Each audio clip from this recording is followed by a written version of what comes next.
Stand by. The program will begin soon. There's an example yesterday I saw of this woman who's been here. I mean, we might even play this clip. She's been here 20 years. She has 3 kids who were born here. Her kids are because of birthright citizenship, which is another subject that's coming up. And she never bothered to even try to resolve her immigration status. Not in 20 years. She has never tried to resolve her immigration status. Not through Republican presidents, not through Democratic presidents, nothing. And so now, she's worried about being deported because they put out the sob story of this woman. Well, that's not the average person they're even looking at right now. The average person they're looking at crossed in the last 3 years are...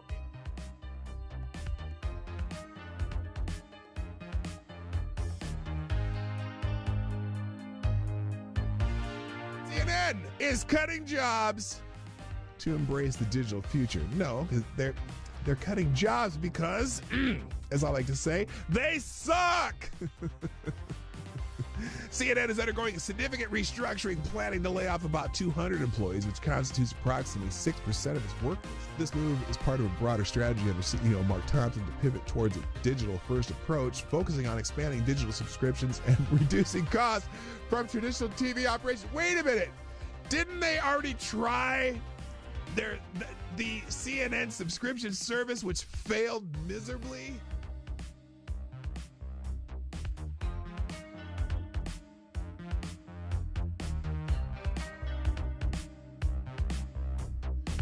Which, if you truly have compassion for trans kids, you would allow them to all go through puberty, because 90% of kids who think they're trans change their mind once they go through puberty. That puberty is the fix for most of the problems. But you guys want the medicalization of kids and sterilization of kids and medical and surgical altering of kids who can't make that decision at 12 years old or 13 years old. Diablo asks, why is it when I try to show empathy and concern, people always misconstrue it? Last time I asked someone if their mom at least got a good check from the clinic that botched the abortion. Oh!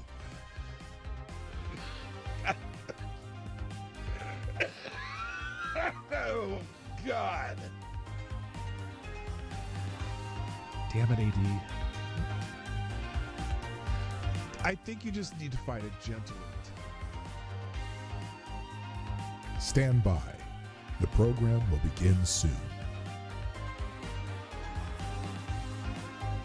I would be willing to bet everything I own that submitting a 22-minute video montage that shows the most egregious acts of violence you can find from that day, when the defendant in question is on that video for only 6 seconds and the scene walking calmly, is highly prejudicial and a violation of the defendant's due process rights.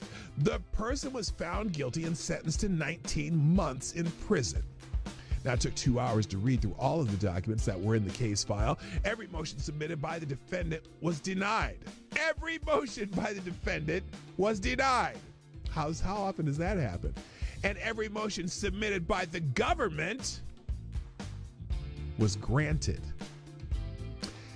They turned a trespass misdemeanor that would have resulted in a $50 ticket into 5 misdemeanors and a felony charge by charging the defendant with a statute that would have required the Secret Service to rope off the section he was in, which they did not. They also charged him with a statute that would have required them to prove Mike Pence was in the building at the time he walked through that corridor. He was not. And they used an Enron statute that the Supreme Court struck down.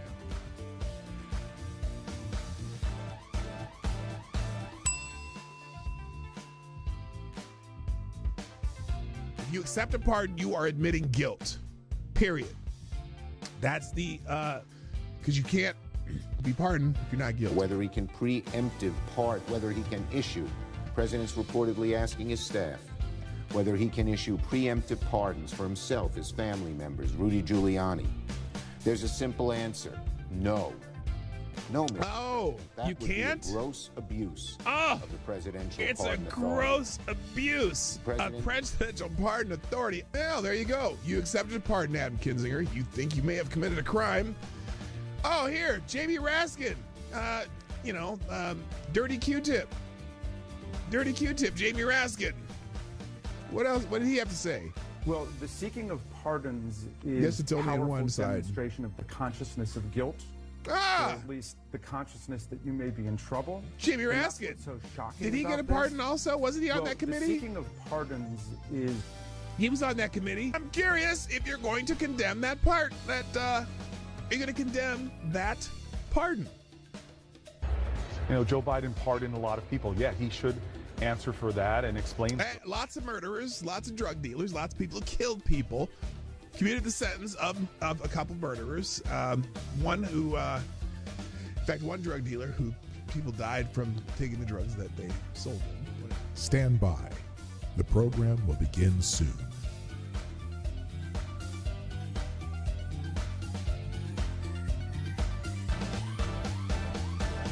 The Obama-Aniston rumors have gone wild. Rumors have emerged on social media that suggest Barack and Michelle Obama might be heading towards divorce, with speculators thinking Barack Obama to actress Jennifer Aniston. Those rumors have gained traction following Michelle Obama's absence from Jimmy Carter's funeral and the inauguration, and are based on tabloid stories and social media speculation without solid confirmation from the individuals involved. So far, they're still rumors, and I don't know why people are perpetuating them, but it is kind of fun to perpetuate rumors like that. No one's come out to, out and out deny anything. That's the weird part.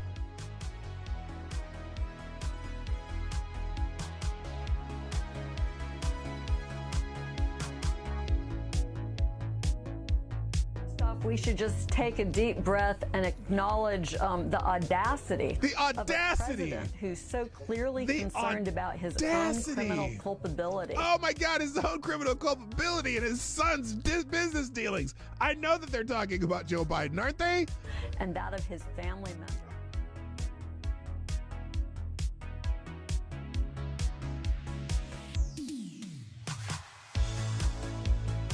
Like the boy asked, are cats really soul suckers? Yes. Yes. That's why I'm not into cats. Dogs, man. I'm a dog guy. Avocado Stably, is there an aisle in the grocery store that is less objectionable to have sex in? Where do you come up with this shit? Dude.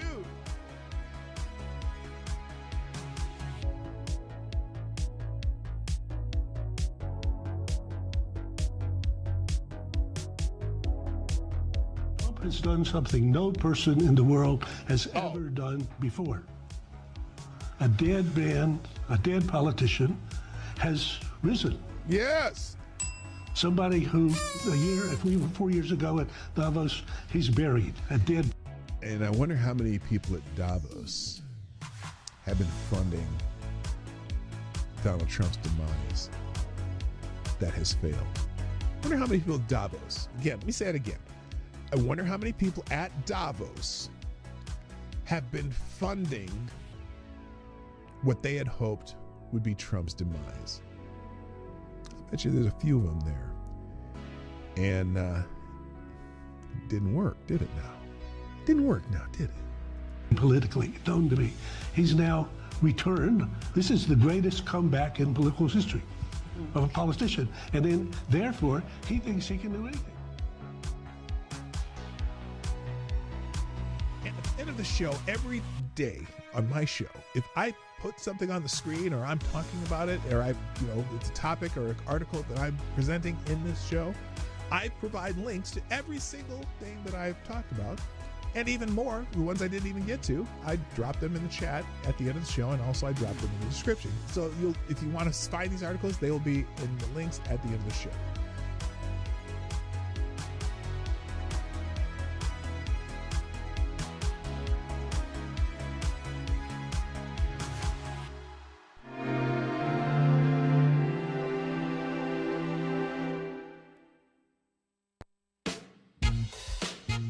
Ladies and gentlemen, coming to you live from the Lucky Dog studio in a hidden location somewhere in the upper Midwest of the United States of America, it's a brother making his own way but with all the wrong opinions.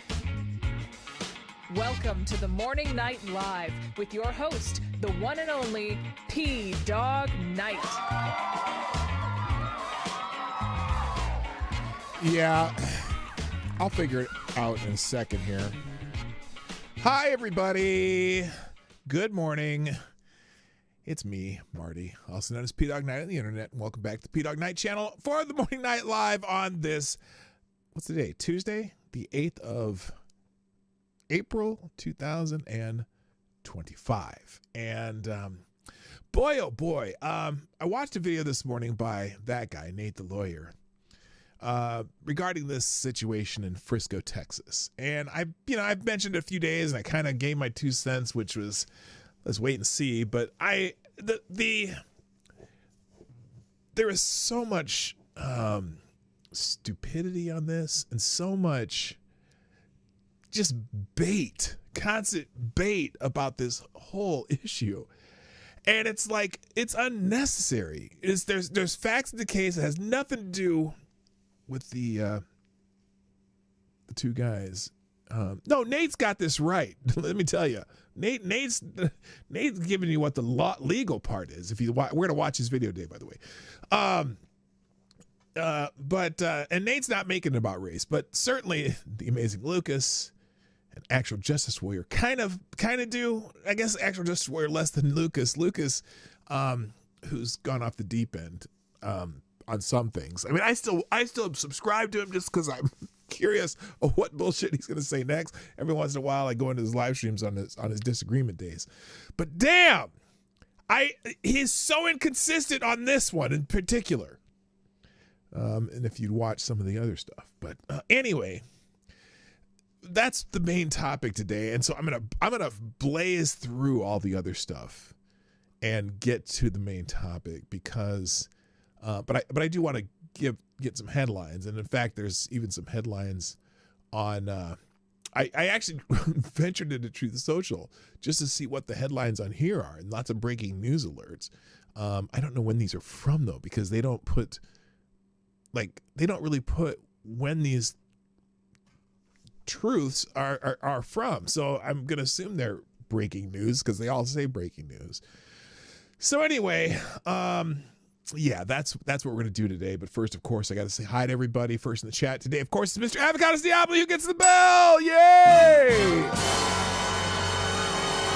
Also, good morning, Kara Soldier, Resolute Jern, Lord Stanhope, Renee Mayette, Ms. Wild Wolf, my fellow Minnesotan. Good morning, Lewis, the new regular. Also, Attack Alpaca, Lord Stanhope. Amazing Disgrace is in the house. And that's everybody. I'm like, wait, is that it? Okay. Hey, YouTube, let the likes be shown. Grr. Oh, I think if you do it in your, when you're watching, they almost have to refresh. Ebony Williams, what's up? Good to see you, my friend. It's been a long time. So anyway, yeah, it's just, some of the hot takes in this really are just getting to my nerves. And, I'm going to reserve some judgment for the trial, because there's going to be a trial, and we're going to go through the police report. We're going to go through Nate's video, and then I'll post Lucas's video and an actual Justice Warriors video who Nate goes kind of goes and shows, but Nate stays neutral for the most part. I mean, I think he stays neutral, but it's funny because a lot of people on the internet have made up their own facts and really just why they have, I don't know. But it's turned into, in some cases, it's turned into a black versus white thing, and I don't even think it has anything to do with that. In fact, I've been saying, my question on X today, if you click the stream or click the thing at the top of the chat, is this question, and we'll ask this question later. In fact, maybe we'll I mean, it's annoying. I'm sorry. It's absolutely on my nerves. But the question is, if Austin Metcalf and Carmelo Anthony were both white, or if they were both black, or if the races were reversed, would your opinion change about the case so far of what you know? So that's the main question today. So Nate mentioned proportionality, which low-key takes a side in a sense. Hello, my lovely wife, Lady Boomer's in the house, who's already hungry for tacos. Yeah, we'll see, honey. I'll remember not to eat this afternoon so that I can oblige your what do you call it?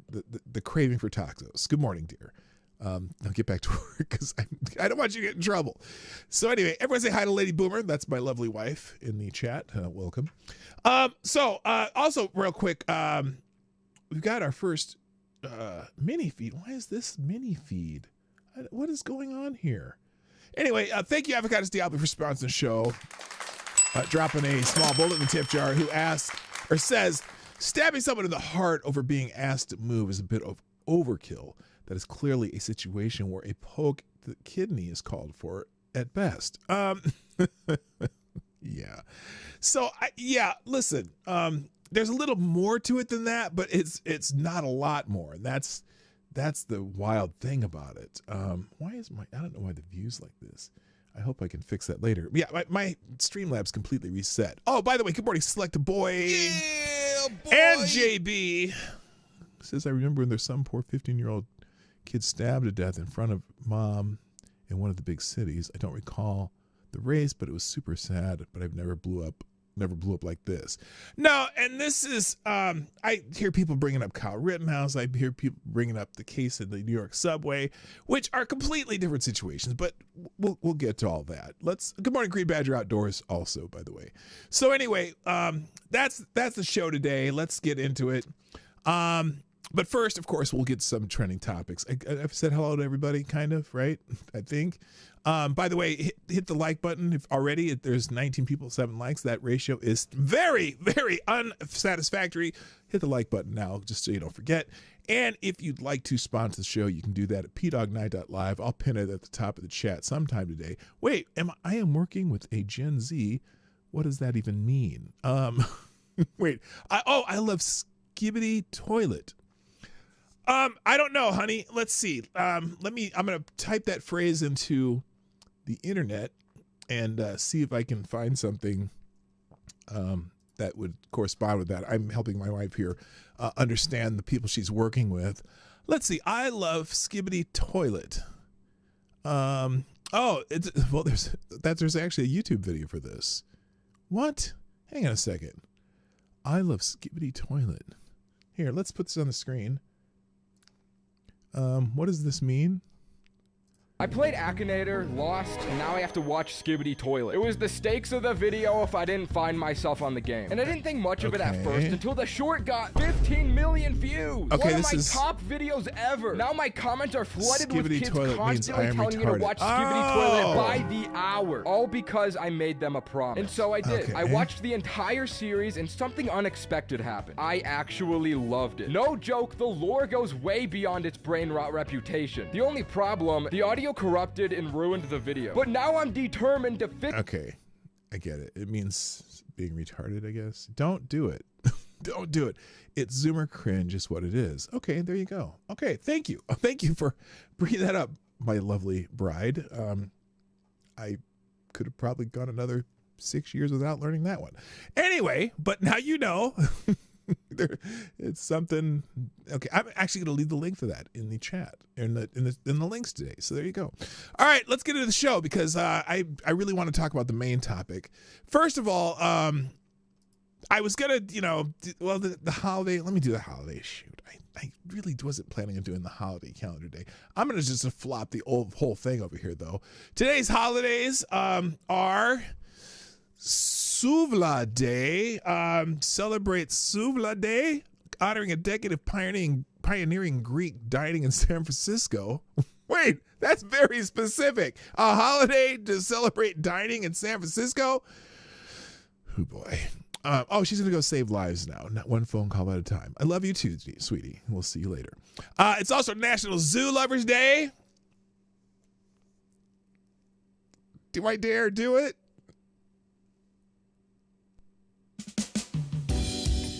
Ew. That's disgusting.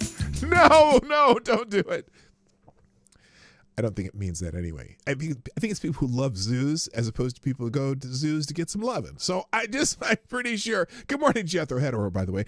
Also, it's National All Is Ours Day, Celebrate National All Is Ours Day with your friends and family. Explore nature, practice gratitude, and enjoy the beauty of the world. That's nice. That's nice. National Empanada Day. Do they have... Lady Boomer, are you still here? Do they have empanadas at our favorite Mexican watering hole? I'm just not sure. National Library Workers Day as opposed to National Librarians Day, which was last week. And then National Dog Fighting Awareness Day. Wait a minute. Join the fight against animal cruelty on National Dog Fighting Awareness Day and help spread awareness of this important cause. Wait a minute. If it's National Dog Fighting Awareness Day, you got to know where to find a dog fight. And I don't really want to be aware of that. So I get you. And then Pygmy Hippo Day. Who thought of this shit? Come on, man. International Kids Yoga Day. No.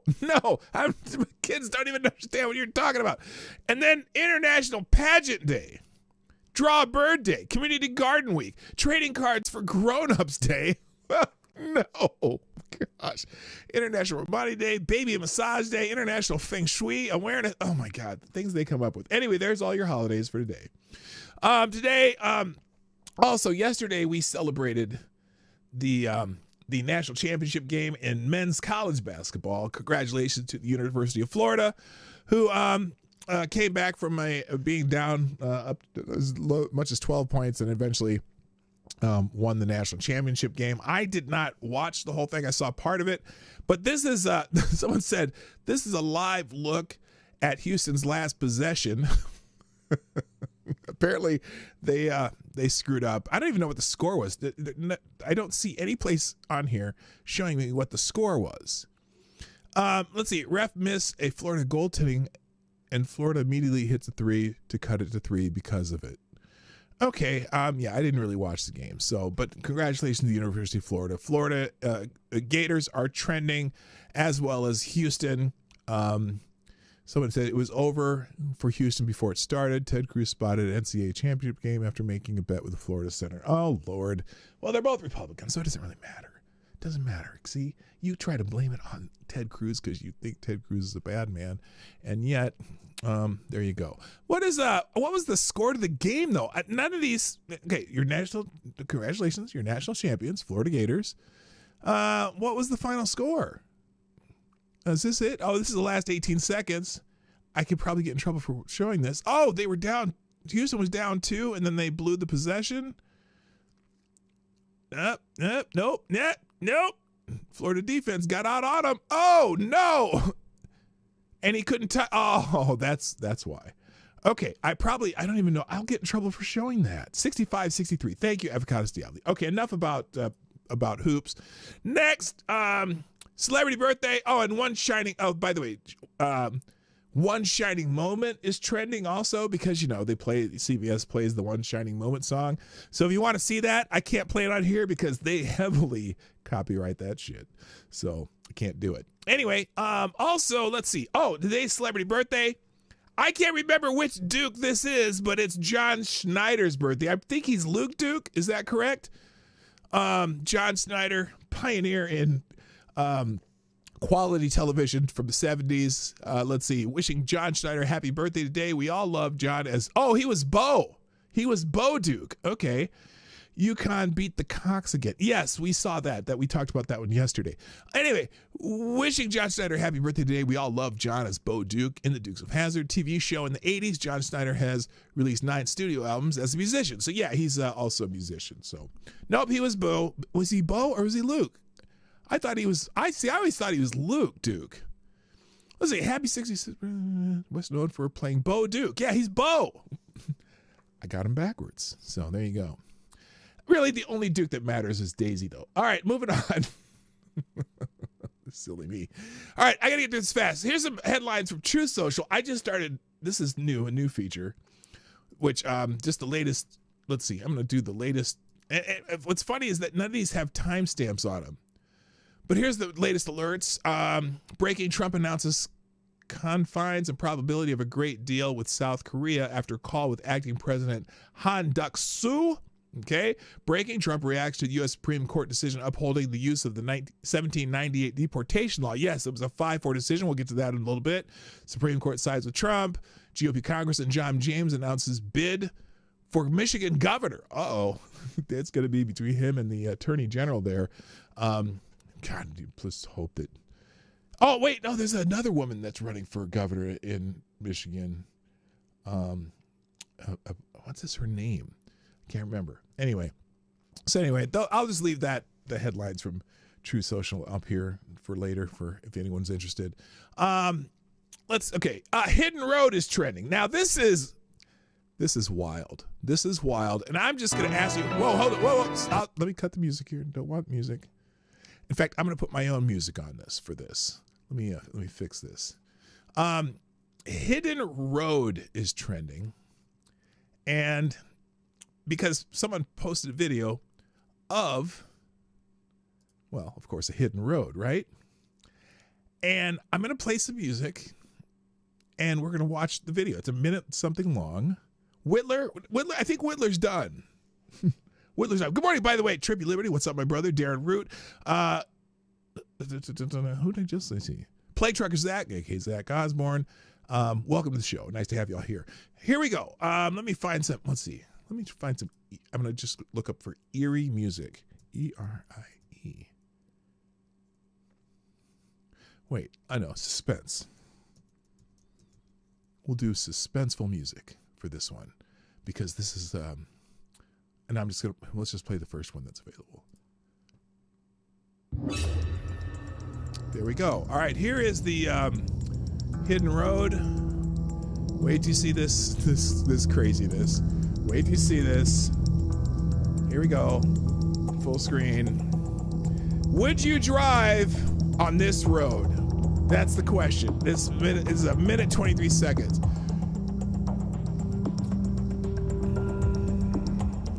Look at this. Would you drive on this road? I'm just asking.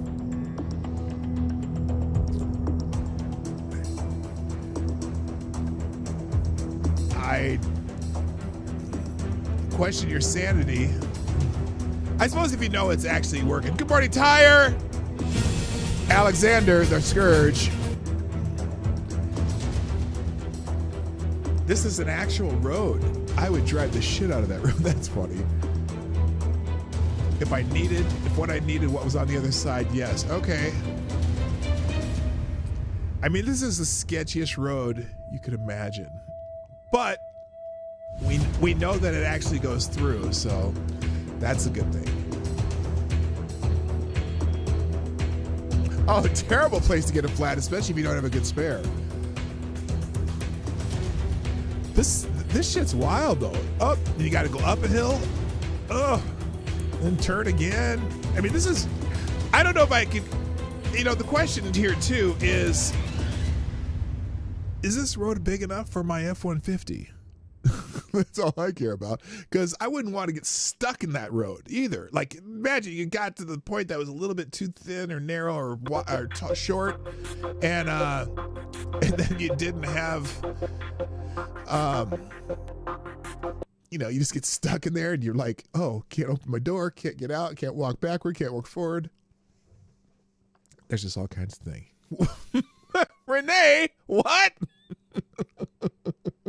That's a little too much information. Anyway, that road's in the links. The road is just wide enough for a BMX. Yeah, no doubt. It would suck to go halfway and find out you went the wrong direction. Yes, that too. So anyway, that's why Hidden Road is trending, and I got a separate link for it too. All right, next, panicking. The word panicking, which seems to be I don't know if this is Urban Dictionary shit or whatever, but panicking is trending. And there's a definition right here from Brick Suit, who's a very heavy-duty Trump supporter, says, panicking, a person whose entire personality is producing fear porn aimed at anything President Donald Trump says, does, or suggests. There is a theory they read the book Chicken Little too much as a child. Examples of panicking include anyone employed by CNN, MSNBC, those who include pronouns in their bio, and especially those who said Biden was mentally fit. Everyone on The View is a panicking. To panic, but only when it revolves around Trump. Under Joe Biden, oil prices rose, but now that they're dropping and everyone on the left is a panicking. So that's the word that's trending, and lots of people, like someone's even naming Rand Paul as a panicking because of his speech on the floor the other day concerning the tariff stuff.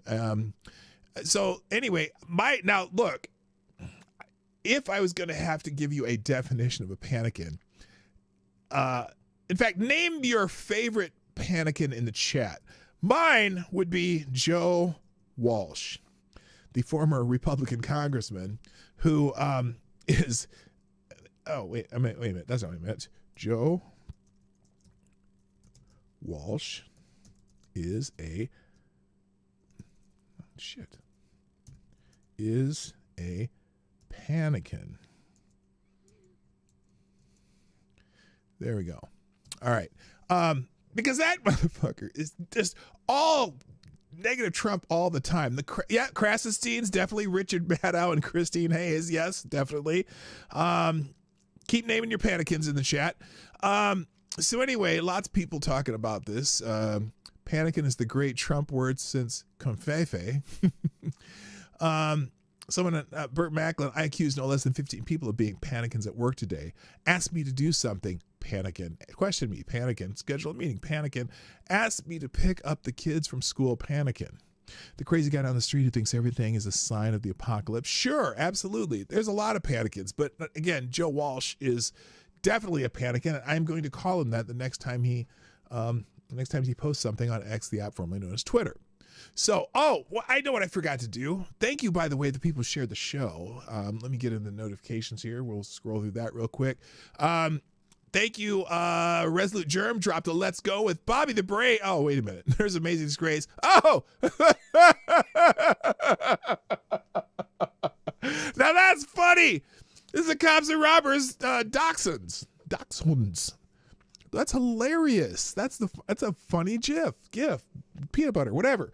Thank you, Amazing Disgrace. Also, Ms. Wild Wolf, the cat with the sunglasses, got it. Resolute Germ with the Daily Wrestling trivia picture. This is Bobby the Brain Heenan, one of the greatest wrestling managers of all time. Also, thank you, Somnambule Nation, Amazing Disgrace, and Resolute Germ for retweeting my tweet of the show. Is that right? Yes. And also, Somnambule Nation throwing a little, what is this called? There's a name for this. Shuffling dancer? Whatever. And then, we got Lib Salty Tears, Renee Mayette dropping a Let's Go. And Somnambule Nation, of course, tweeting out the show for me. So I appreciate everyone who does that. It can only help, and it can never hurt. Other things trending. Black Monday's trending again. Now, yesterday was supposed to be the worst day in the stock market, the history of stock markets. And apparently, even like a lot of people, we talked about Jim Cramer and how he was betting it would be Black Monday. And so it didn't turn out as bad. In fact, the NASDAQ ended the day in the green, or the black, whichever you prefer, but up. And, the big panic about the stock market yesterday maybe didn't turn out as bad as it did, but which has caused some people to do some nice memes. For example, Democrats when Black Monday didn't happen. Okay, there you go. Or Jim Cramer's Black Monday. Oh, it's none other than Chalk D. Anyway, let's see. Black Monday, they promised. The Black Monday we got. Oh, don't do that to Michael Jackson. Michael Jackson's a legend. Come on now. Anyway, and then CNBC's Jim Cramer predicted a 1987 Black Monday style crash of Wall Street today. NASDAQ closed higher. So here's Jim Cramer from, I don't know if this is from yesterday or the day before. Maybe he's just mad that it closed higher. Here we go. If the president doesn't try to reach out and reward these countries and companies that play by the rules, then the 1987 scenario, the one where we went down 3 days and then down 22% on Monday, has the most cogency. We will not have to wait out too long, will we? We'll know by Monday. Fortunately, we had an excellent set of employment numbers today. At least it makes it less likely a crash will necessarily lead to a recession. Oh. But if President Trump stays intransigent and does nothing to ameliorate the damage that I saw these last 2 days, I'm not going to be constructive here. I will contain my anger, but only because I lived through 87, and in the end, I came out okay. I was in cash for the crash. I know what this feels like. Oh, and if Europe moves against our fabulous tech companies next week, then I will be furious. That I promise you. Okay, great. Kramer is hilarious, if you ask me. He called for Black Monday. NASDAQ finished up 0.1%, and the other ones barely went down. But a lot of people still mad about the stock market going down over the last days. But let me put it in perspective here, and this will do it. Now, here's this guy said, since the mainstream media won't tell you, I will. Dow closed on Biden's last day, 44,025.81. Dow closed today, 37,965. Dow lost on Donald Trump's wash, 13.77 in 77 days. Okay, well, you know how the stock market works. If there are dips, sometimes they're going to be rise and whatever. But here's some perspective on that. Here's 2022. Now, who was president in 2022? I don't remember, and I'm sure he doesn't either. The largest single-year decline under, I believe, Joe Biden. The year 2022 stands out as the most significant annual loss under Biden. The S&P 500 declined by 19.4%, around 928 points from the start of year value. The NASDAQ composite fell 33%, and the Dow Jones Industrial Average dropped 8.8%. This bear market lasted roughly 11 months and saw the S&P 500 market value decrease by approximately $8.45 trillion over a year, with the peak to trough loss of up to $10.5 trillion. Now, there's something fascinating about people using the dollar amounts of the loss, right? Because if you really want something to sound incredibly bad, there's two things you can do. One, you can talk about it in dollar amounts, because someone says, oh my God, we lost $10.5 trillion we just lost $10.5 trillion out of thin air yesterday. Or during that time, which, yeah, in dollar amounts, but then if you think what the total value of the entire market is, which is in the, thousands of trillions, it's still only, 0.5%, 1%, sometimes. Now, in this case, the S&P was 19%, and NASDAQ 33%. But by the end of Joe Biden's terms, all of those were up. Okay. Now, does that have to do with Joe Biden? I don't know. Maybe. Sometimes it does. Sometimes it doesn't. The president doesn't have a ton of it on it, but I'm sure that the volatility and the current volatility is due to the uncertainty about the tariff situation, right? But we're finding that a bunch of countries, up to 70 by now, are already, and the 70 countries and the EU, the entire EU, are all in the negotiating mood right now. And so that's a good thing. So I'm thinking maybe that's why Jim Cramer's Black Monday did not happen, because they're also seeing the other half of the news, and it's all news related. And so there you go. That's why Black Monday's still trending. Moby is trending. Y'all know Moby, right? Moby, the musician, that little twerp.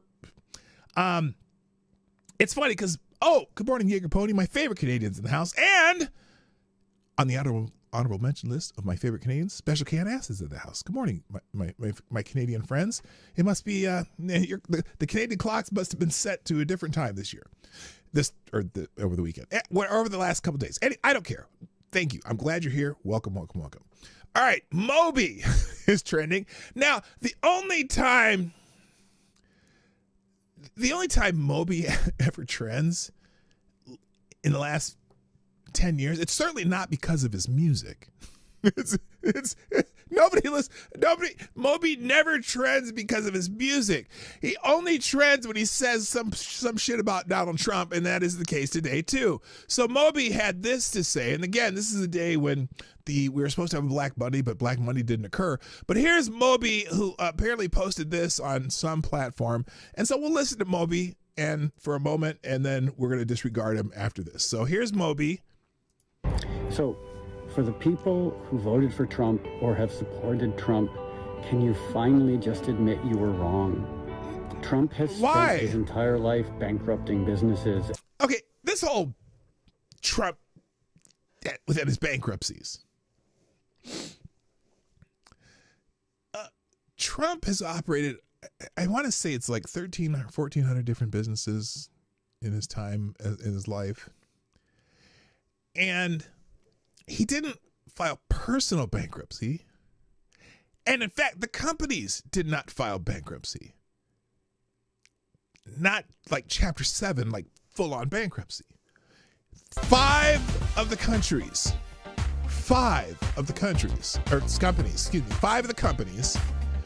or 6 of the companies that he ran went into Chapter 11 reorganization.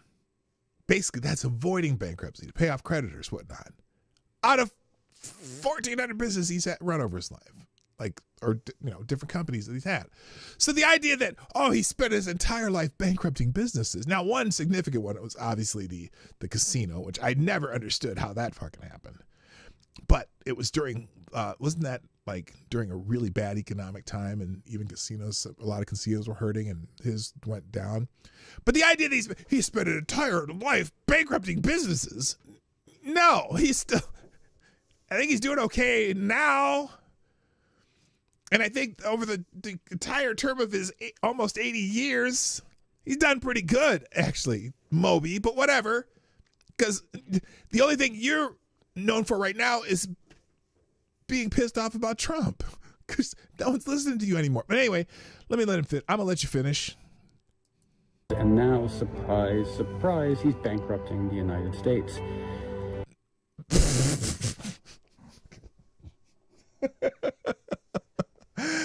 Oh, yeah, that $36 trillion in debt, we're already in debt. What do you mean he's bankrupting the United States? Hello, K-Show. What up, Kirsten? Nice to see you. Yeah, that's not it. Oh, I didn't change the tip goal. We didn't get anywhere close to the Wounded Warrior Project thing. But by the way, I am donating. It was, I think, ended up being $39 after everyone else takes their cut out of the money. So I'm going to be donating another $39 for a total of, let's see, I did 61. So that would be a total of $100 to the Wounded Warrior Project. So I will do that. We'll do that on the show one of these days. And drop that $39 to the Wounded Warrior Project. Thank you again for the people who made donations on my birthday. That's where they're going to on as soon as I do that. All right. So anyway. So look, we can move on, but if you supported Trump or voted for him, just please, finally, now, just admit you were wrong. Moby, and the other part of this too, you dumb motherfuckers. I'm sorry, I got a little hand of me there. It's 78 fucking days or 79 days, you moron. Let's get the total results over the time this 4 years that he's the president. You motherfuckers expect, after 4 years of Joe Biden and the inflation and all the prices and all the shit going up, you're expecting a complete miracle in 79 days? Seriously? Look, there's a plan, and it seems like a lot of countries are coming around on this. Now, some aren't, but we'll get there. We'll figure it out. But you can't judge on 3 months even though the stock market going down, it leveled off yesterday. It'll probably be higher at the end of his term. So, you dumb motherfuckers, I swear to God. Anyway, so that's why Moby's trending. And lots of people making fun of him. Moby wants President Trump supporters to now admit they were wrong, even though Trump is doing exactly what we elected him to do for us and more. Leftist ignoramuses like Moby think that what Joe Biden did worked. The fact Moby is criticizing Trump means we're on the right path. Yes, exactly. I am not upset about voting for Trump at this time. Just not. It's too early to decide. Now, look, if at the end of 4 years we're in a Great Depression or whatever, then I'll be like, well, you kind of fucked up, whatever. But I don't think that's going to be the case. I don't think it's going to be the case. I think changing how world markets work are going to be in favor of more working class people than the World Economic Forum elites. That's what I think. And it's really weird because, Trump is not a Republican, even though he's the Republican Party. He's not a Democrat, but he comes from that Democrat mindset. So that's why I was skeptical of the whole tariff thing. But as I see it, apparently there's some writings and stuff that people have been neglecting to, especially the media have been neglecting to emphasize that this is all about a negotiation tactic. And so, and that seems to be where we are. And look, if perchance Donald Trump is wildly successful at the end of 4 years, will any of these motherfuckers give him credit for it? The Joe Walshes of the world, the Krasenstein brothers of the world, the Brooklyn Dad Defiant. What if the economy goes gangbusters and there's hundreds of jobs and inflation drops down, and is anyone going to give them credit for it? Of course they're not going to. They're going to find a reason to prices come down. Oh, deflation. That means the economy's terrible. That's what they're going to do. So these guys are idiots. These guys are idiots. The word nuclear is trending, and I haven't 100% figured out why, but I did want to emphasize this this little clip there that Glenn Greenwald put up here, because Tim Walz said something to Jake Tapper that was stupid, and my governor has a tendency to, talk straight out of his pine parts. But Glenn Greenwald said, when did Trump say, I don't think nuclear war will be bad? Well, here's okay, let's listen to Tim Walz's claim first, and then we'll read the commentary on it. That is horrific, but we don't do a good job of telling that. Don't you think the party needs to acknowledge that President Biden was not up for the job of running for re-election and that this was a major mistake by the He made that decision. I know, but you all went along. You all went along with it for it, and he wasn't. Even Jake Tapper saw it, and the country rejected it. Yeah, well, look, history will tell us to go back on that. That very well could be the case, Jake. What I'm concerned about may well be the case. How can you not admit it, Gov? Is learning from those lessons. I would hope we would never do it again, make a mistake, make sure we go through and get someone. But I don't know where it helps us going forward. I certainly am deeply concerned that Donald... Because then you don't make the same mistake again. But I don't care because I don't want any more Democrats in office for a while anyway. Let's hang on to the Republicans for a while as long as we can. Maybe get the spending down. And then we can reassess later. But just... oh, my God. Donald Trump is going to lead us down a horrific... Look, thank God it's tariffs that he said. Donald Trump listens to no one. Remember, Donald Trump has statements about, I don't think nuclear war would be that bad. What? I guess we're lucky that when did he say that? Instead of that route. Yeah. We have an issue. Maybe. When did Donald Trump say that? In this country that is going to impact us. And if there is not a loyal opposition, if there's not some soul searching on our side, if there's not reaching out to those folks who are in the streets, they're leading... Okay. Now you know why nuclear is trending. And Glenn Greenwald says, when did Trump say, I don't think nuclear war would be that bad? As Tim Walz claims here, to avoid answering questions about Biden. Trump warns about the danger of nukes more than anyone. And it was Dems fueling a war with Russia, who had as the world's largest nuclear arsenal. Glenn Greenwald playing the bass guy. I'm just saying. Yeah, that's bullshit. All right, moving on. I got to get through this a little faster because I want to get to the main topic. SCOTUS is trending because the Supreme Court, where is it? Hang on. Where's the decision here? First of all, people are mad at Amy Coney Barrett, who's also trending because she doesn't. This person says Amy Coney Barrett doesn't believe Trump has the right to enforce our laws. Has there ever been a bigger traitor in U.S. history than Amy Coney Barrett? Well, I wouldn't call her a traitor. Good Lord. But the SCOTUS has sided with Trump on the Alien Enemies Act, vacates Boasberg's ruling in its entirety. And where is it? Here it is. Harrowing quote from this is from the dissent. Harrowing quote from Sotomayor's dissent from today's SCOTUS decision giving Trump the green light to keep disappearing people. The implication of government's position as not only non-citizens but also United States citizens could be taken off the streets. No, that's not what they said. Forced onto planes and confined to foreign prisons with no opportunity to redress if judicial review is denied unlawfully before removal. History is no stranger to such lawless regimes, but this nation's system of laws is designed to prevent, not enable their rise. Okay, here's Pan Bondi talking about the court decision. This is a landmark victory for the rule of law, and this is what we've been arguing on behalf of President Trump from day one. These are enemies of our state, of our country, and they should be deported.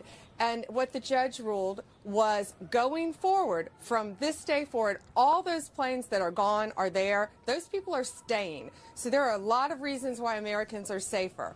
From this point forward, the hearing will be held, it's a habeas hearing, in the court of confinement, which means in Texas. Yeah. So it will be a much faster hearing. They can't do class actions.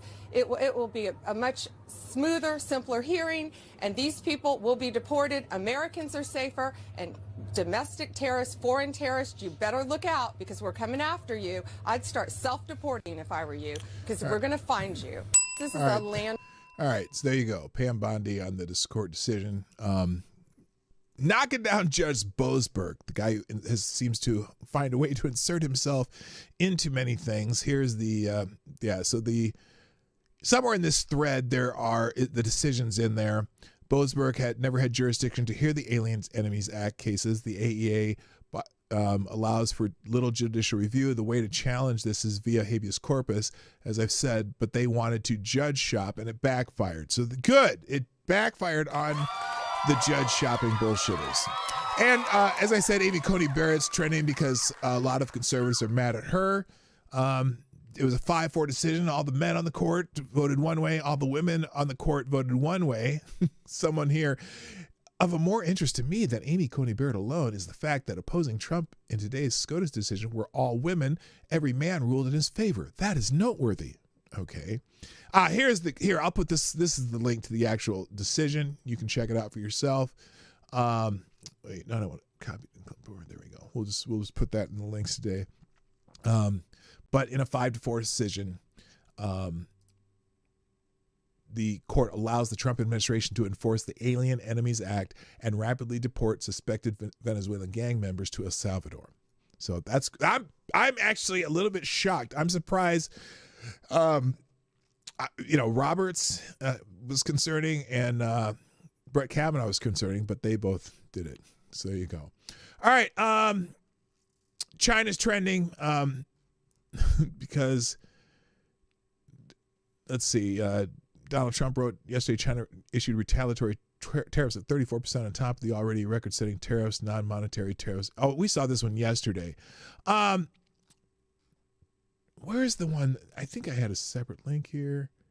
Oh, here's what China did yesterday. Here's what it was. So apparently, China is now banning Hollywood films as a result of the tariffs. To which I say, China plans to ban Hollywood movies as part of its trade war retaliation. Your terms are acceptable. Better deals in tariff or destroy Hollywood. Put this man on Mount Rushmore right now. So, because a lot of Hollywood movies and stuff depend on Chinese releases too.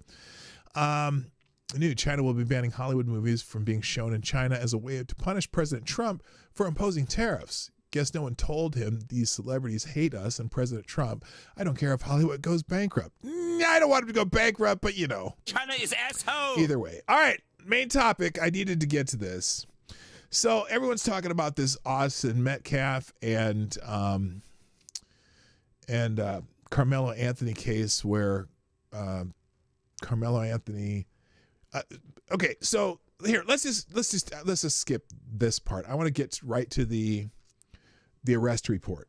Okay, and let's start with this. Then we'll get into how it's being covered. And obviously, you've probably seen this all over X and other parts of the internet, which seemingly the brothers and sisters are supporting Carmelo Anthony, and some of the conservatives are supporting Metcalf, and some people are kind of wait and see. I'm a wait and see mostly, but there are some things that are interesting that I think need to be noted. So here's the full arrest report. Oh shoot, she put this like this. Someone says, from what I've researched of this case, under the stand your ground laws in Texas, this was self-defense. Even a okay lawyer can argue this easily. No, you haven't really read it. But anyway, here's the police report. Hopefully I can read it. Let's see, arresting officers, whatever. At 10:01 hours, I, Stanley, school resource officer E. Cortez, heard over the radio dispatch. Oh God, I can't even see this. Is there a way to? I don't want to expand this too much. That a stabbing call at David Kuykendall Stadium. Call notes indicated that athlete was stabbed. Suspect was reported as being a black male wearing a gray hoodie and blue sweatpants. Immediately left my office and ran across the... Okay, this is too much information here. This is the school resources officer's report. Look, here's what I want to do. Yeah, these are too small to read. And it's a 6-page report, so I don't want to go through this whole thing. What we know. Let's just talk about what we know. And if you want to try to read that, that's up to you, but the thread will be here. So now that more of the details have come out,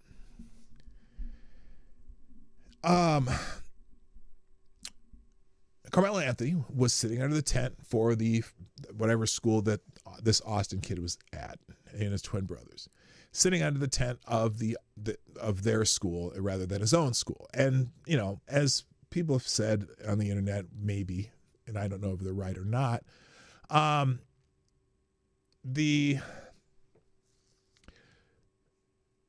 this Austin kid told the kid he was sitting in the wrong section and wanted him to move. Now, the one part of this that I keep hearing that Carmelo Anthony said to him, basically, move me and you'll see what happens. And that's kind of key here, because that may be the issue that removes this from self-defense. It may be a baiting statement. So anyway, somehow, Austin somehow grabbed his bag and was trying to move it. Apparently somehow broke the kid's phone. The kid takes a knife, stabs Austin. Anthony stabs Austin in the chest one time and then runs. And the kid dies in his twin brother's arms. Okay. The thing that's driving me the most crazy is people are taking this to be a black versus white thing. And so everyone's getting in their tribal gear and basing it on that this is a black-white incident. And so you get tweets like this. That side of Twitter don't even care about Austin Metcalf. They just want an excuse to hate on black people. And look, the people out here talking about the people who were first reporting on this that I saw were conservatives or people on the right-ish or people who loved that. Look, everyone's race baiting on this. I'm just going to tell you right now.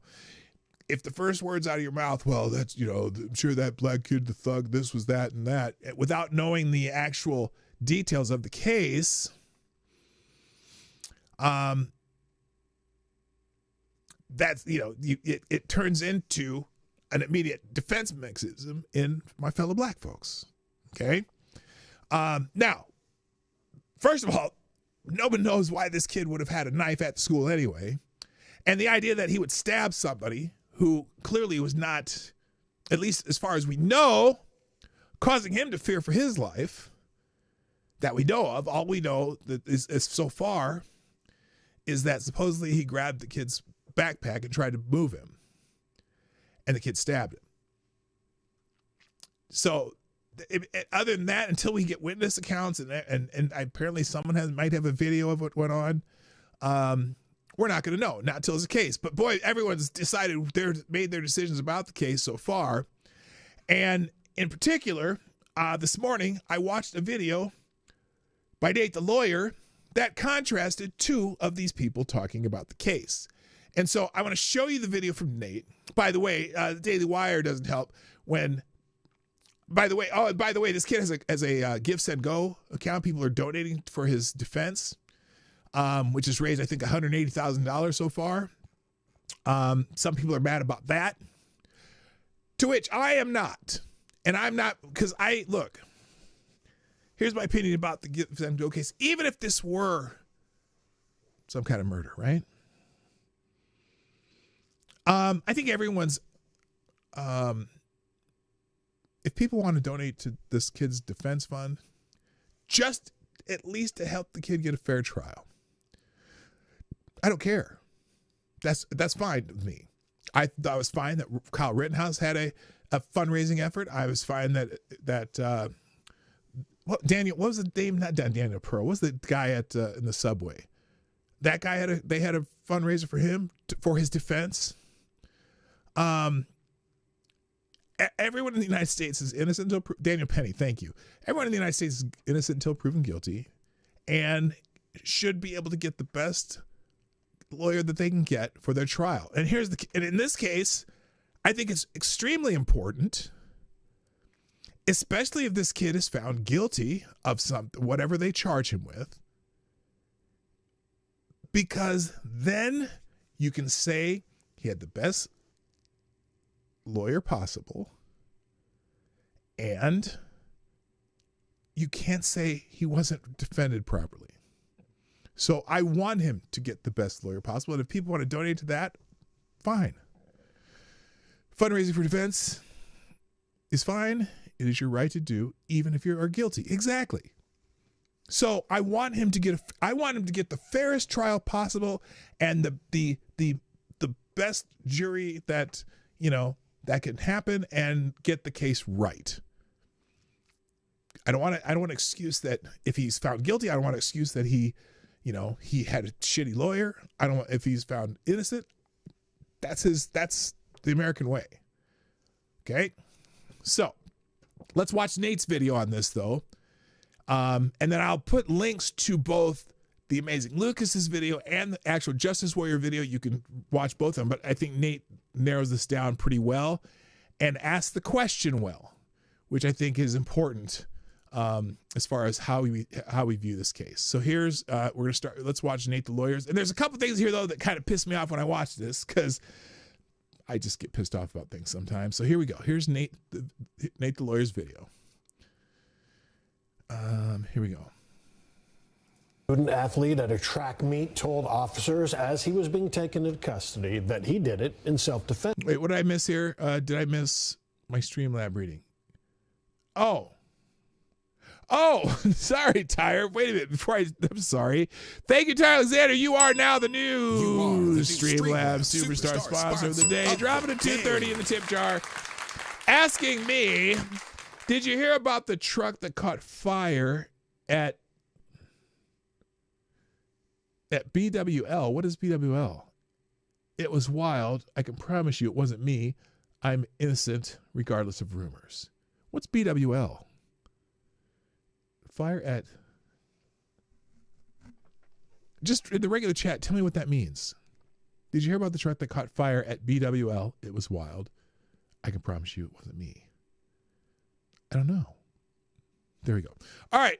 Let's watch Nate's video here, and I'll stop at a couple places because there's a couple things in this video that piss me off, and it's not because of Nate. Nate does a good job explaining, he stays fairly neutral. Although, yes, he did put in the one thing that would almost make it obvious that Blackwing Lair is the only BWL I know. I don't know what that means. Scourge? Oh, Baltimore Washington International Airport. Oh, no. We'll see if we can find that before we go. Teenager accused of stabbing another student athlete at a track meet told officers as he was being taken into custody that he did it in self-defense. Okay. So he's saying he did it in self-defense. Okay, that's interesting. We'll see.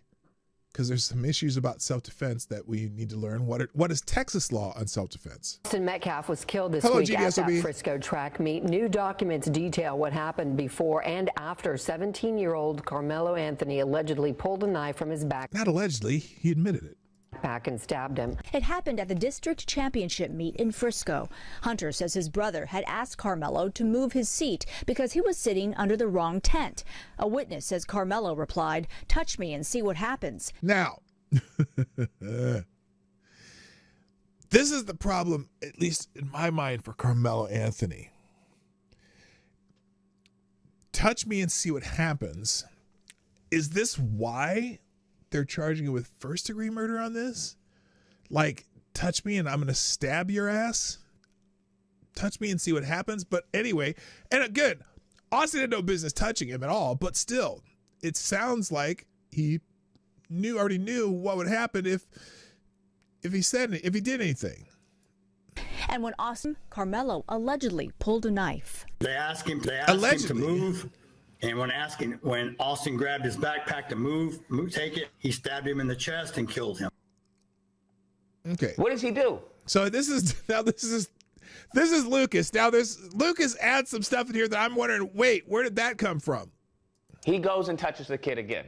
Touches the kid again. Again, what's the again?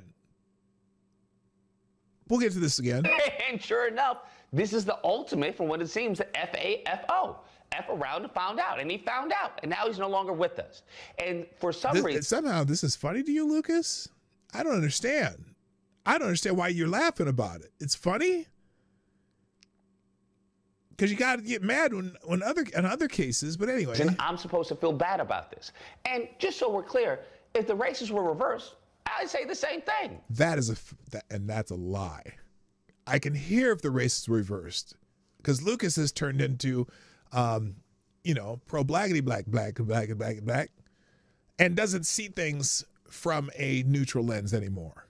So I guarantee you, if the roles were reversed, and I might even get on a disagreement day with Lucas on this, if the roles were reversed, I'm pretty sure you would be saying that the white kid was just trying to find a reason to stab a black kid. He wanted to kill a brother. That's what he was saying. This is a complete lie. Okay? Because that little line about touch me and see what happens would be the premeditation, and Lucas would recognize that. But he doesn't want to recognize it this one. But anyway. But at the same time, I don't know a lot of black kids that if someone else were to reach into their bag and say, hey, you come at me again. Reach into their bag? What do you mean reach into their bag? Where'd that detail come from, Lucas? Did you make that up? There's no place anywhere that says he reached into his bag and then touched him again. You kind of made some stuff up here. You see what happens. I don't know a lot of black kids who would go, okay. There's school fights all the time, and it doesn't matter what the race is. There are kids who would still initiate some shit. Bullshit. You're just, I don't know where, Lucas, where did you grow up? So we have a guy. And now this is the actual justice warrior. Pulled out a knife prior to any physical altercation. First of all, okay, hold on.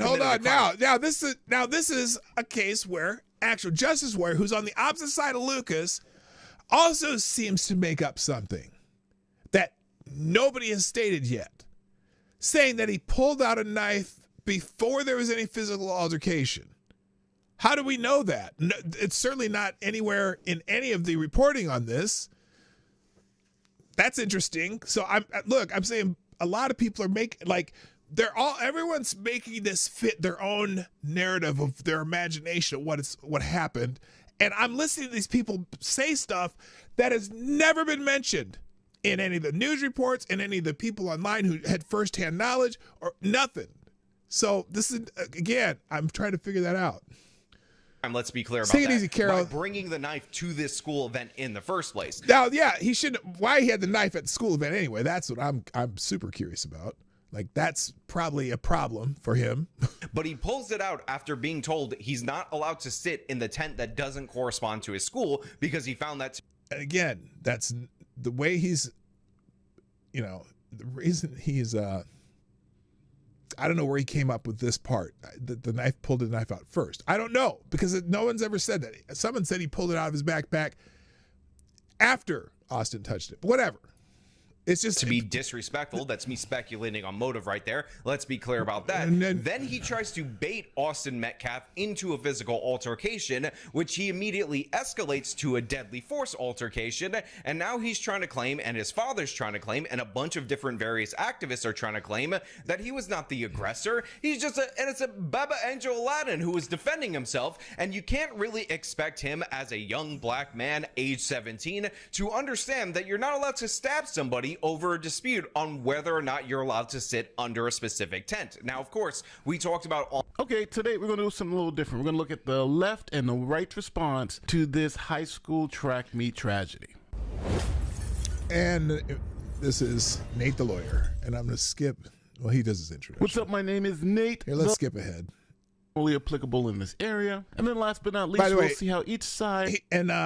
Nate's not giving any legal advice. He's just checking the facts. First, I'll give you the unadulterated, unbiased facts. Second, I'll lay out the law that's generally applicable in this area. And then last but not least, we'll see how each side are interpreting both the law and the facts. Now, for our left-wing commentator today, we're looking at the amazing Lucas and his video, Racist Furious, as Carmelo Anthony stands his ground. For our right-wing commentator, we're going to be looking at Actual Justice Warrior in his video, Black Activist Defame White Victim to Protect Killer. Now, as you can see right off the bat, both are very obviously biased in the way they're going to look at this.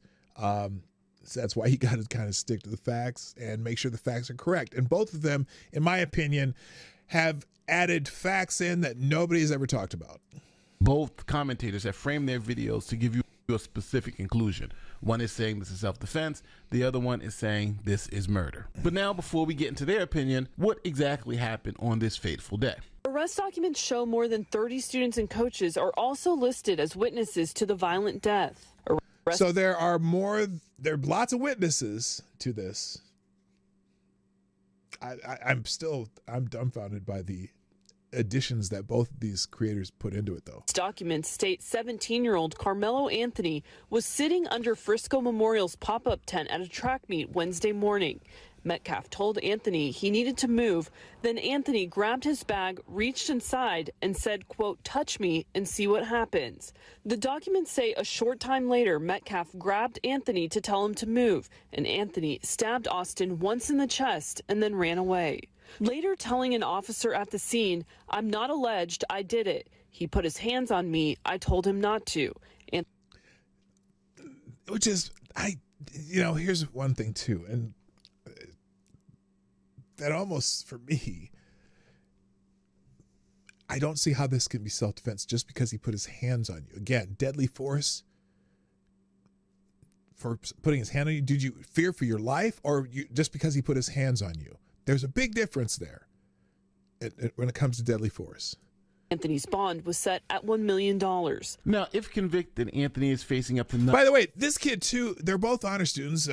One, Austin's was a 4.0 and all this stuff, and this kid's a 3.7 at his school, and they're both good students or whatever. But I have no idea why. Again, you brought a knife to a crack meet, and you just said he put his hands on me, so I stabbed him. I did it. That's a little tough there. I'm pretty sure it's like, and the statement he said,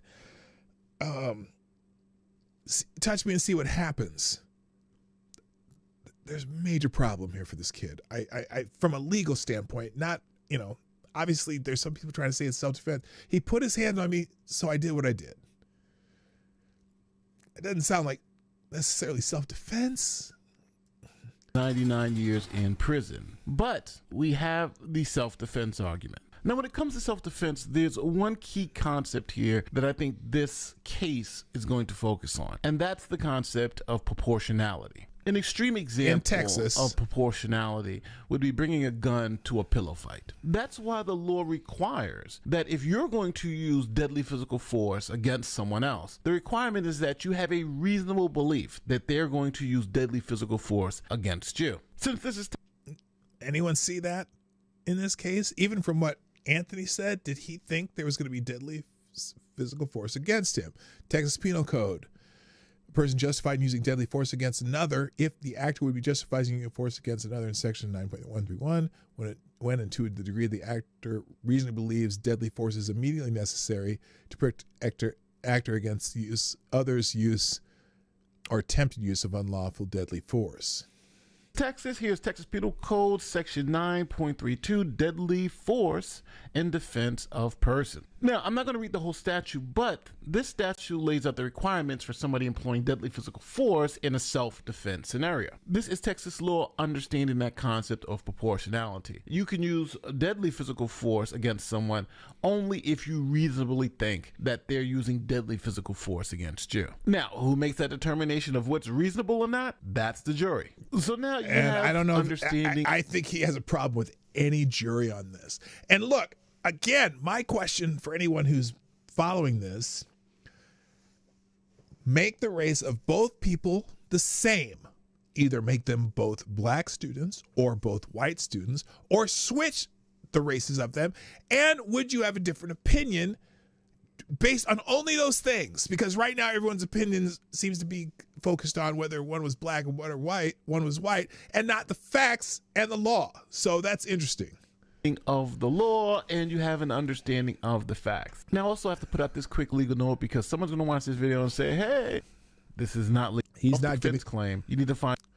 He's not giving extreme legal advice. generalities here. So if you need a lawyer for a self-defense claim, you need to find somebody in your local area familiar with the local laws. Now, with all that being said, let's look at how commentators on both the left and right side are so we're gonna watch seeing these this again. issue in the self-defense context. Now, the question here is simple. Was Carmelo Anthony justified in employing deadly physical force in this situation? And was it under the law in Texas? Under the law in Texas. Don't compare it to Daniel Perry or, Kyle Rittenhouse or anybody else. Completely different cases, completely different facts, completely different everything. But a lot of people are trying to say, oh, well, if Kyle Rittenhouse could shoot two people, kill two people, that's the same thing. Really? Yeah, Kyle Rittenhouse was retreating, and the guy tried to grab his gun. The other guy tried to hit him with the truck of his skateboard. The other guy pulled the gun on him. Not the same! Unless, of course, Carmelo Anthony retreated first. Then it'd be more similar, I guess, than if Austin chased him down and tried to beat his ass, had him on the ground and stabbed him, whatever. But that ain't how it worked. That ain't what happened. That's even Carmelo Anthony doesn't say that's what happened. He said he touched me, he put his hands on me, and I did what I did. That's why he has a problem.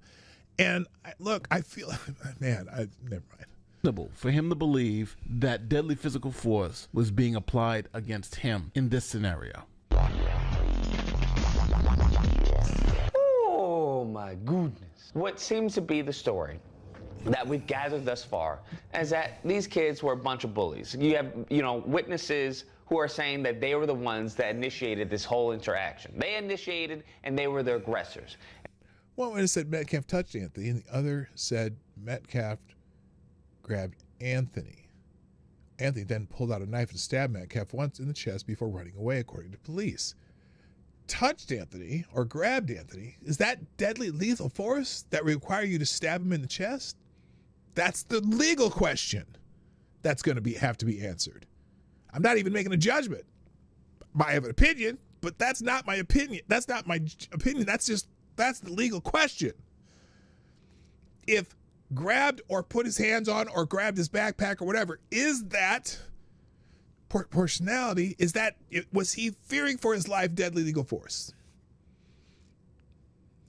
And the black kid is claiming self-defense is what he originally claimed. That is seeming to be more likely true. That's what seems to be this story. Is it? Okay. Story. is that this kid came out in self-defense, and you had one incident where it says, hey, touch me again or come at me again and see what happens. Now, notice how he changes what it says. The witness said Metcalf told Anthony to leave the tent. When Anthony grabbed his bag, opened it, reached inside, and said, touch me and see what happens. The police document said no one thought Anthony had a weapon. One witness said Metcalf touched Anthony, and another said Metcalf grabbed Anthony. But notice how Lucas changes the words. Listen again. To be this story is that this kid came out in self-defense, and you had one incident where it says, hey, touch me again or come at me again and see what happens. Touch me again or come at... No, that's not the words. And you even highlighted it in your own damn video. Touch me and see what happens. Reaching into his bag. There's a problem here, is my mind. But I'm sorry, I don't mean to skew your vision. Now, what happens? The kid, the high IQ, this is what they want to say, according to the racists, the high IQ, pattern recognition. Look, I know why he said that, because a lot of people are saying, oh, the 4.0 student white kid, some are framing it that way. And framing Anthony as low IQ, thug kid who was also at 3.7 grade point average. But he did something very stupid here. I'll just say he did something really stupid as far as I'm concerned, but that's just me. Per capita elitist, what does he do? He goes and touches the kid again. Touches him. And he's laughing about it. And sure enough, this is the ultimate, from what it seems, the FAFO. F around and found out, and he found out, and now he's no longer with us. And for some reason, I'm supposed to feel bad about this. And just no one gives a fuck if you feel bad about it, Lucas. That has nothing. Whether you feel bad about it or not is irrelevant. But it's really weird. I've watched you a long time, man, and this one seems to be based on not the facts or the law. And again, I want to ask Lucas the same question. If they were both white, because wait, here's the thing. He says that it's a total lie. Hold on. So we're clear. If the races were reversed, I'd say the same thing. Bullshit. No, you wouldn't, Lucas. You absolutely would not say the same thing. In fact, I can already hear you saying that, oh, this white supremacist kid saw a black kid and saw an opportunity to kill a black kid. That's exactly what you'd be saying right now. You'd be Tariq Nasheed right now. Calling him a suspected white supremacist, was just trying to bait the black kid into touching him so he could kill him. That's what you would be saying right now. Don't lie, Lucas.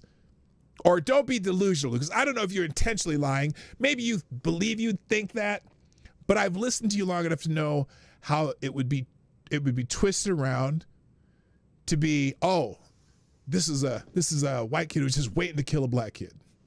I can hear it. I can hear your voice saying it. I can hear the words coming out of your mouth, Lucas. So anyway.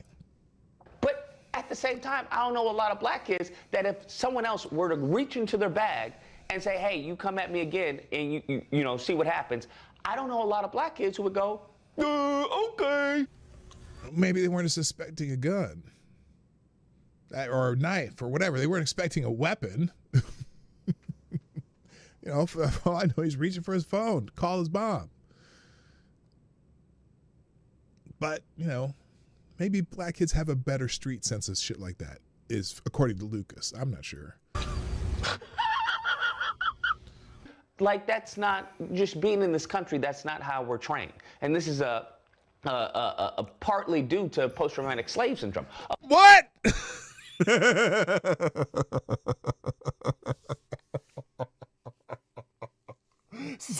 So wait a minute, Lucas.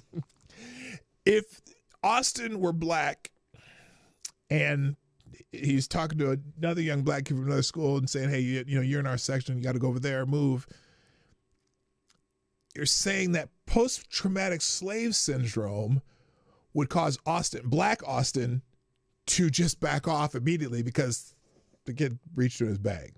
Is that what I'm confused here? What does that even mean? Holy shit. A book that I recommend y'all read. I may read that book out of curiosity, but still, that doesn't make any sense. To be clear, the amazing Lucas believes that this was a proportional response to the facts and circumstances that he has seen on He put his hands on me. I told him not to, so I stabbed him. Webs. Do you agree with his assessment that soon as the young man was warned, touch me again and see what happens, that was enough to initiate a deadly physical force response? If you agree with the amazing Lucas, let me know in the comment section, because to him, this is extremely clear. This was a proportional response to a deadly physical force situation in which the person was warned not to touch someone, and as you saw, he was laughing. He goes and touches the kid again. And sure enough, this is the ultimate, from what it seems, the FAFO. He said he touched them, and that forfeited his life. Now, let's move to the right side of the aisle. It is kind of what Lucas said. Maybe he didn't say that explicitly, but now that you listen to Nate say that, explain it, is that what, do you agree that that's what Lucas is saying? That he was warned, he touched him, he forfeits his life. Fuck around and find out. Okay, that's, Here is Nate did it too. Why are they adding it? Oh, did he add again in the quote? I'm not sure. I didn't see it. He shouldn't have done that. No, don't add anything to it. They can't add anything to the actual words that are, in the reports and whatnot. YouTuber Actual Justice Warrior's take on whether he believes this is self-defense or not. So we have a guy who pulled out a knife prior to any physical altercation. Okay. That's not in the report either. Again, both of them are adding their own facts of what they believed happened, but there's no indication that he pulled out the knife before there was a physical altercation. No one ever said that. He reached in his bag, but he didn't pull it out. Look, if someone pulls a knife out, you would be much more cautious about touching them. Wouldn't you? I would think if someone pulled a knife out, you probably wouldn't touch him. So it doesn't even make sense of what he says here. First of all, he already committed a crime, let's be clear about that, by bringing the knife to this school event in the first place. But he pulls it out after being told he's not allowed to sit in the tent that doesn't correspond to his school. Not allowed to sit? Because he found that to be disrespectful. That's me speculating. Again, don't right speculate. Let's because be clear about that. Then don't speculate either. I get you're speculating, but it doesn't help your argument. Don't speculate because you're not 100% sure why. Maybe he was just sitting there talking to his friend and he was pissed off that someone's like telling him to leave, and he had a friend from another school and he was sitting there talking to him. Who knows why he was sitting there?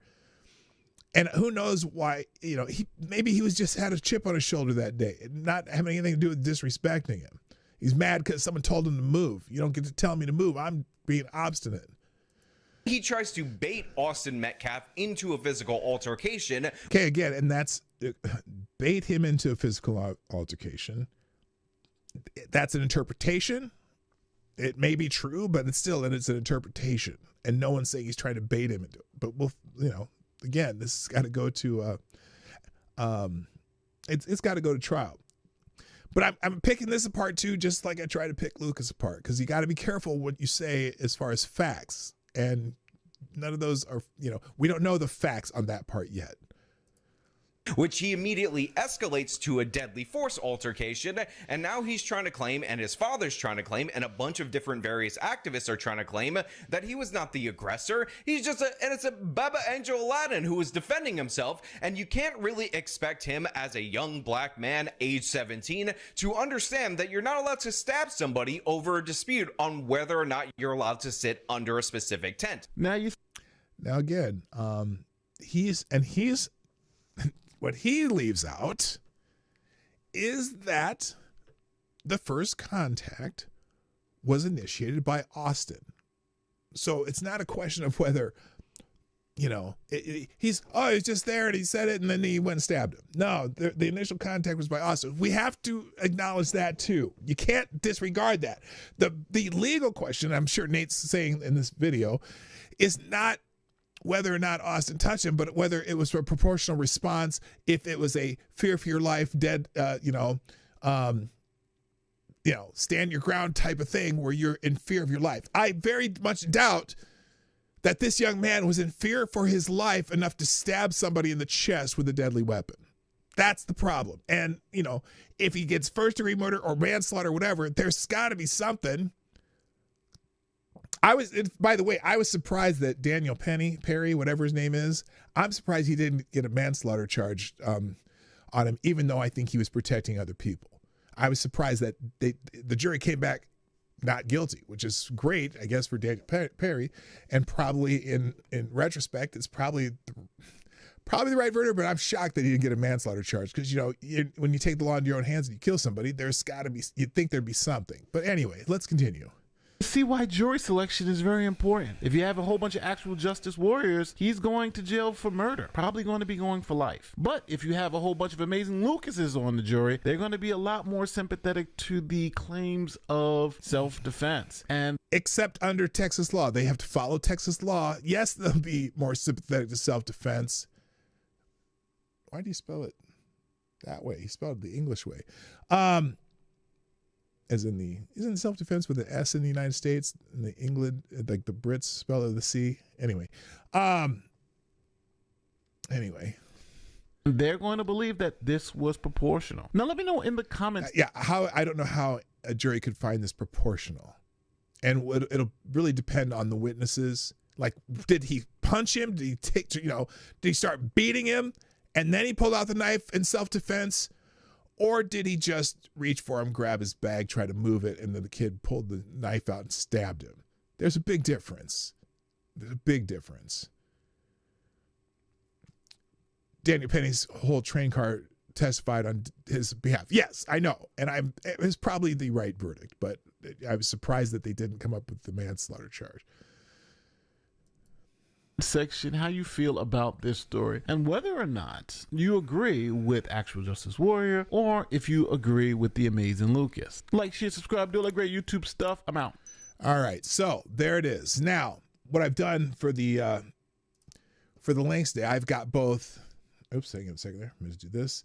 I have both the amazing Lucas's video, the full video here, and I have actual justice warriors full video here if you want to watch them separately, because I'm curious what else each of them said now that I've seen Nate's video, and then also today I'll have the aggregator in the links today. I didn't open any articles today, but as always, the links that I have done and things I have talked about will be in the chat in just a moment. I want to thank everyone for being here today. Let me get rid of these. Thanks to everyone who shared the show, everyone who's in the chat, everyone who has donated, AD and Tyre Alexander. And I think that's it. Let me do this. All right, here's today's links. Here are today's links in the chat, and thanks everyone. Let's see, I'm missing some chat here. Is AJW the same one that does memes? I'm not sure. So that's it. All right, I gotta go. Thank you. See you tomorrow. My name's P-Dog Knight, and I am out of here. Bye. Hey, this is P-Dog Knight, and thanks for watching today on the P-Dog Knight channel. If you have an observation or remark you'd like to make about this video or my channel, I absolutely welcome you to write it in the comment section down below. I really look forward to hearing from you. And before you go, if you like what you saw but you're not already subscribed, please make sure you hit the subscribe button and definitely click that bell that pops up afterwards so you'll be notified when I post new videos or when we go live. I broadcast my live show, The Morning Night Live, Monday through Friday at 10 o'clock Eastern, 9 o'clock Central. A special thank you to all the supporters of this channel who share our videos on social media and who make donations through Streamlabs, YouTube, Venmo, and Cash App, which are all linked in the description down below. Thanks again, and until next time, I'm P-Dog Knight, and I'm out of here.